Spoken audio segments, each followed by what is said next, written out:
Hey guys, welcome to Hughes History as we hit you up with another world religion. Yes, another one. This time we're going to hit you up with some Jainism. And you're going to want to know something about that, aren't you? So why don't we giddy up for the learning and go get her done right now. You want to talk about old? How about 5,000 years, guys? Jainism is going to grow up alongside of Hinduism in India from around 5,000 years ago, 3000 BCE. It's not only one of the oldest religions in the world, it's considered to be one of the oldest philosophies in the world. Many people even consider it to be a form of atheism. Now, Jainists, their knowledge, their belief system comes from 24 great teachers that were called Tirthankaras. And these were people that had already freed their souls from their body, possessing all knowledge of the universe, and then came back to teach other people. Jainists believe in no God. There is no creator. There is no deity that started it all. A Jainist would say, where does matter come from? It comes from nowhere. It's always been. So you can't have a period before there was matter, where there was a God which didn't exist because there was no matter that created that matter that didn't exist. Jainists would say, where does the perfect God's intention come from to create a universe? If he's so perfect, why is there a need to create a universe in the first place? A Jainist would say, there is no God. There are only souls, there's only matter, there's only the universe, all eternal, and we need to learn how to play by the rules. There is only, according to Jainists, the universe that is all eternal. They also believe that Jainism has been around forever, that it is eternal as well. And they divide the universe basically into two different, we want to call them substances. We'll call one Jiva, soul, the eternal life force. And they believe that our souls and the souls of animals and plants and every living being is eternal as well,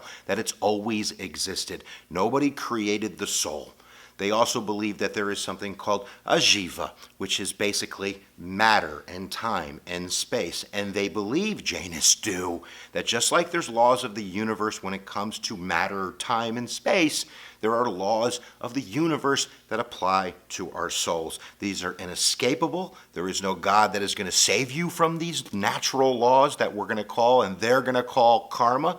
There is only your soul and the karma that attaches itself to your soul. So the ultimate purpose in Jainism is to cleanse your soul so clean that you can achieve nirvana and escape this cycle of reincarnation. Yes, they believe in reincarnation and they don't want to keep coming back. They want to free their soul to connect with the one universe to achieve what they call moksha. Now, the Jainists have a very elaborate and complex system of the universe that they believe in. They actually believe in 3 universes, but that blew my mind, so I can't talk about that. But I can talk about the official symbol of Jainism, which is right there. And now we can get to the swastika. So this is the official symbol of Jainism. They call it Jain Pratikshina, and it represents basically everything that they believe in. We'll start with the outline itself, which they believe is the outline of the universe. And the concept is that when we are trapped in this universe, our job is to elevate our soul to the point where it can escape the universe and go way up to the tippy top of there, where is moksha, where you are now a perfect soul that doesn't need to keep coming back in this cycle of reincarnation.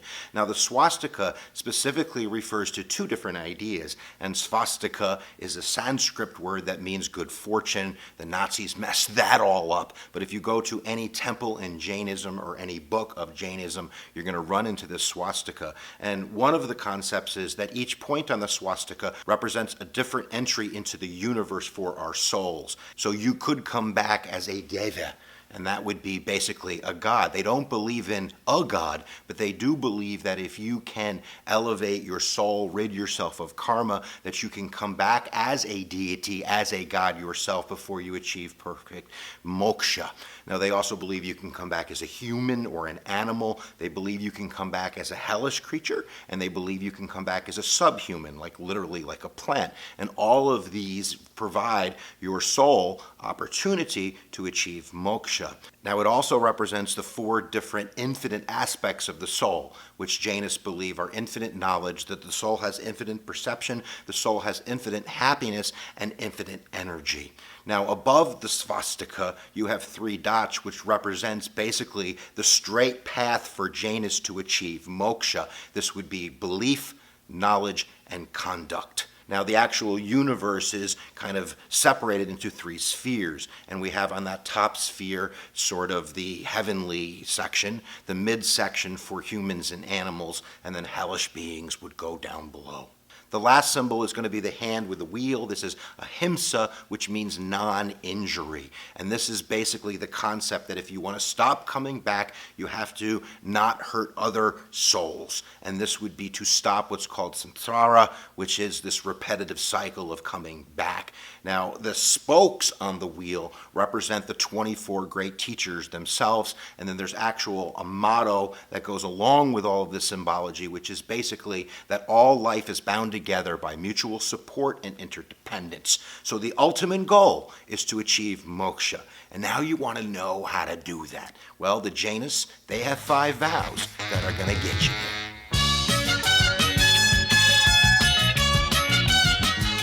Because there is no God concept, there's no deity to pray to save you, to ask for forgiveness. You're all alone in the universe. Your soul's job is your soul's job and nobody else's. No other soul and no other deity. Certainly other souls can help you, but you gotta save yourself. And to save yourself, you have to follow the 5 vows. Now, monks are gonna take this, and nuns, very seriously, but the common practitioners, the 10 million people that follow Jainism, do it to the best of their abilities to cleanse their soul of karma so they can achieve moksha. Keep saying that, right?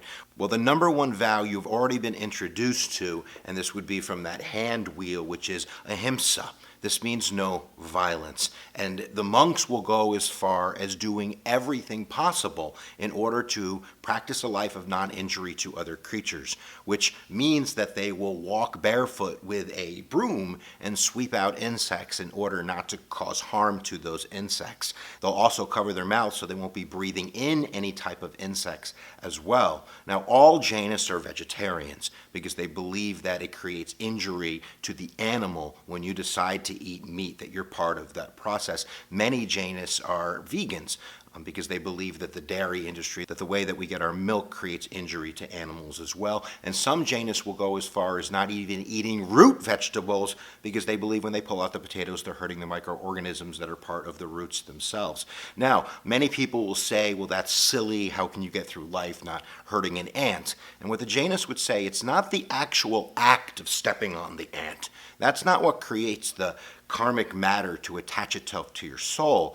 It's the passion that you make the decision to step on the ant. That's what creates that karmic matter attaching itself to your soul. So the idea is that he who has passion causes injury to himself by himself, whether or not you hurt someone or you don't hurt somebody. So if I make the decision to shoot somebody and I pull that gun out and I aim real good and I go bang, bang, and I miss, that's worse than if I have a gun and I accidentally make it go off and it hurts somebody. The main concept is you practice a life of non-injury as best you can. They also believe in many of the other concepts that you would find like in the 10 Commandments. There's a vow of not lying, satya. There is a vow of not stealing, asteya.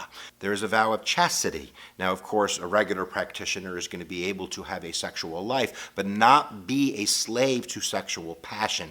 And of course, monks and nuns are going to take a vow of celibacy. They're not going to go anywhere near that. How about that? And then the last vow is non-possessiveness, that we need to live a life where we are not attached to matter, to objects, that our goal is to live a life where we remove karma and free our souls of this repetitive pattern of reincarnation so we can achieve moksha. Don't you want some moksha in your life? Now, in Sanskrit, Jainism literally means conqueror. Your job on earth as the soul is to conquer attachment, desire, ego, greed, anger.